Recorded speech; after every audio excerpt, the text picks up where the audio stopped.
हाम्रो गृहमन्त्रीले साँच्चीकै भगवानको रूप लिएर आउनुभएको छ क्या। आफ्नो देश र जनताको लागि आफ्नो ज्यान दिन तयार हुनुहुन्छ क्या। यसरी एउटा महिला बिरामी हुँदै गर्दाखेरि आफ्नै गाडीमा हालेर छिटो छिटो अस्पताल लाँदै हुनुहुन्छ। एम्बुलेन्सहरू बोलायो भने अथवा फोन गऱ्यो भने ढिलो हुन्छ, गाह्रो हुन्छ भनेर आफ्नै गाडीमा हालेर लिएर जाँदै हुनुहुन्छ क्या। दुनियाँको कुन चाहिँ यस्तो गृहमन्त्री छ जसले चाहिँ आफ्नो देशको जनता अथवा कोही सर्वसाधारण बिरामी त आफ्नो गाडीमा हालेर लिएर जान्छ? मैले त आजसम्म सुनेको पनि छैन र देखेको पनि छैन।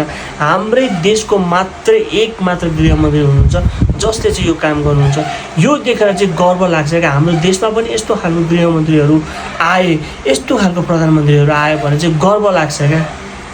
साँच्चीकै भन्नुपर्दा गृहमन्त्रीको यो देशप्रेमी, जनतालाई प्रेम गर्ने देशभक्तको लागि चाहिँ दिनुपर्ने शब्द, दिनुपर्ने धन्यवादको शब्दहरू नै छैन क्या, पुग्दैन क्या। त्यो धन्यवाद भन्ने शब्द चाहिँ कम लाग्छ मलाई।